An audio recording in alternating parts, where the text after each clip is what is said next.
pleasure to have my guy, Dr. Tom, in the building today. Dr. Tom, can you tell them like why you started or how you started and what you do now as a practitioner? I started Rehab Science basically 6 years ago. I'm a physical therapist, background strength and conditioning specialist, and I've been a PT for 10 years, seeing all these common conditions. A lot of people have the same questions. Most humans get the same problems. I mean, it varies by sport and things like that, but basically started putting content out to just answer those questions and provide strategies people could implement to get rid of pain and hopefully reduce the chances that it comes back. Fighters do suffer a lot from tendonitis, tendinopathy.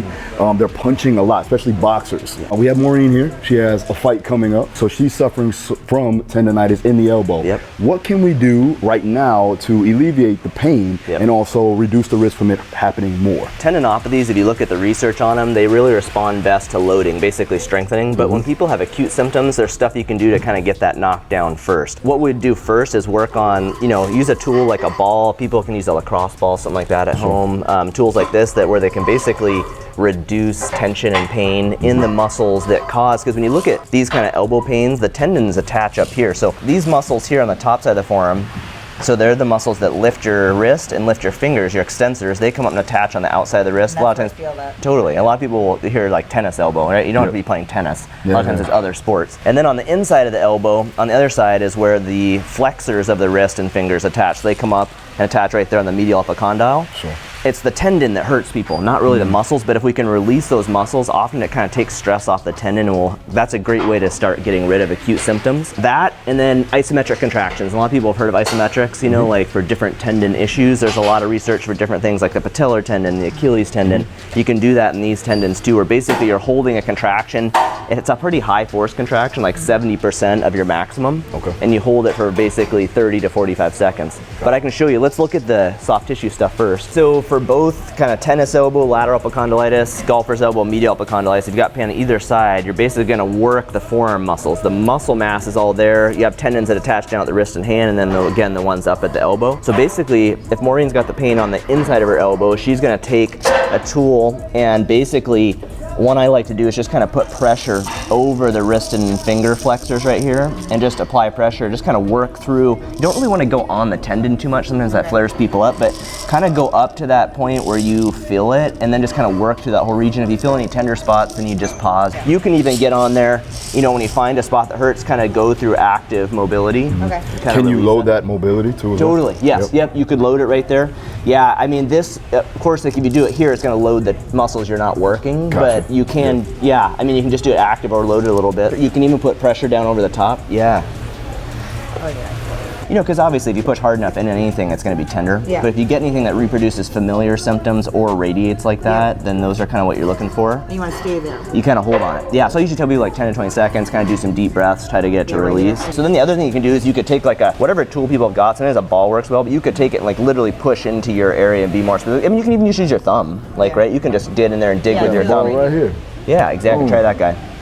So you're just getting in there and kind of trying to release it and work it. Oh, here, right here, You kind of want to have your hand off the edge, and then you can kind of really move through that range of motion and not be blocked. Oh, yeah, right here. This is wrist and finger flexors, right? So if you flip over, then you would be working extensor. So you could push in with the ball up there. Those are going to come up and attach on the lateral epicondyle, so you could work through that whole region. Or you could take like the roller deal, right, and put your arm top side down and kind of push through it and roll through there. So if you've got acute pain, I would start with this stuff, soft tissue mobilizations. The other thing is because again it's a tendon, and really if you look at the research on tendons, loading them helps the most. So the thing you would do to do isometrics is get like a kettlebell or a dumbbell. This is probably, for most people, it's better to start down lighter so you don't flare yourself up. But basically what you're gonna do, so say you're working the inside one. We don't got no lighter than that, bro. What is this? Sorry, Doc, that's 15. No, 15, okay, that's okay. You want 70% of your maximum, so that's probably good. If it's too light, it won't do anything. For this one, palm up is gonna work the inside of the elbow, and all you're gonna do is hold it just like you are, wrist in neutral,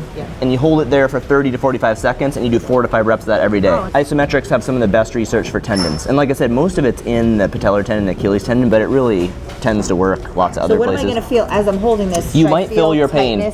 Yeah.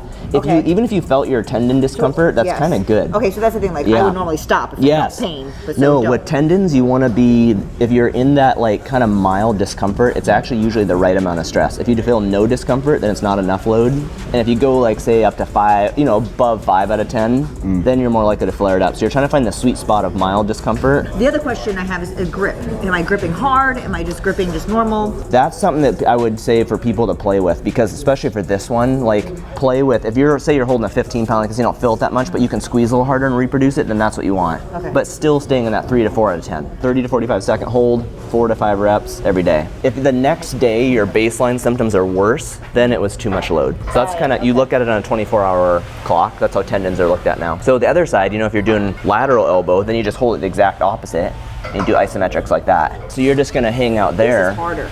It's hard, yeah. This is like, so your wrist flexors are twice as strong as your extensors. Most people will probably have to drop the weight. And this is just when you're acute. If you're just hanging out and it's hurting all the time, then you start with isometrics. As soon as you can get past isometrics, then you start going through heavy, slow contractions. And sometimes people can't do the concentric part. So like, say you're looking at medial epicondylitis, right? Like the goal eventually is to be doing like full range wrist flexor curls. But sometimes when people in their tendons flared up, they won't be able to do the concentric, the way up where the muscle's shortening and contracting. You might take like this guy and you take your other arm and pass it there. So you start up here and then you just do the eccentric, right? There's a lot of research for eccentrics. And then you let go, you set reset, hold it, and then go back down. In the research for tendons, they'll have people do 3 sets of 15 reps, every day or every other. And it's crazy. Tendons, it seems counterintuitive that when you put stress on them, they get better, but they really do when you put load on them. How many reps of this should I do? Usually for that, if you're sitting doing the curls, you do 3 sets of 15 every day or every other. If it flares up, then you would just take a day off. And then the same for the extensors, but you just have to drop the weight, like do a 10 pounder and do full range. And then the other thing for flexor is it's your grip muscles. So anything you can do for grip strengthening. The other thing to think about, besides your wrist flexors and extensors, on the inside here you have a muscle called pronator teres that turns your forearm over, it pronates. That attaches right there. And on the outside you have supinator, which turns you over this way. With a weighted bar, you can basically find the right lever arm, but basically grab that guy and then you'll go both ways. So if I go this way, the bar wants to twist me into pronation. So my supinator has to eccentrically control that. And then supinator contracts concentrically to bring it back up. And then when I go the other way, right, the bar is gonna wanna fall. My pronator teres has to slow that down, and then pronator will bring it back up. So you just go both directions and you just find like, right now I probably could make this longer. It's a little too easy for where I'm at right now, but you just basically are going each direction. So those are the big ones I'd say. Like if you're in acute pain, you do the soft tissue mobilizations and the isometrics. As it starts to calm down, you could do the eccentrics if you need to. Really, you're going for full range. Extensor curls, flexor curls, pronator, supinator. As far as frequency and volume in general, what are we looking at? In the beginning when you're acute, like when you're doing the soft tissue mobilizations and the isometrics, those are every day. And the isometrics are usually, like I said, 30 to 45 second hold, 4 to 5 reps, and like a 30 second to minute rest in between every day. Unless you flare up. Like if the next day you are flared up, then you obviously take a day off.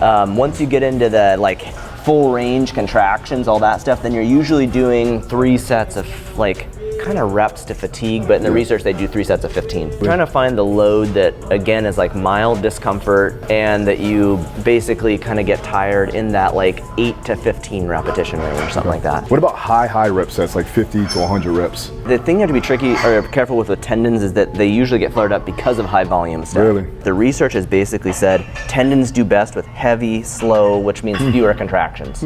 On patellar tendon, they just researched this, 70% of maximum voluntary isometric contraction was the sweet spot. Blood flow restriction. I like blood flow restriction.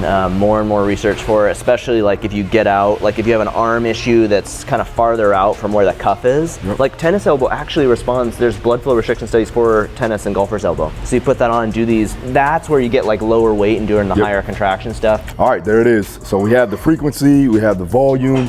You saw some of the things you could do from a soft tissue standpoint, from an exercise standpoint. Dr. Tom Walters, by the way. And I love the book. Make sure you guys go check it out. Also, make sure you check out the podcast. We're gonna be doing that right now. So go to the podcast channel and check that out too. Tell them where they can find you at other than. It's Rehab Science everywhere, mainly Instagram and YouTube, rehabscience.com, and the book's everywhere, Amazon, Barnes & Noble, all that stuff. So. And I highly recommend it. Go check it out. See you guys next time. Peace.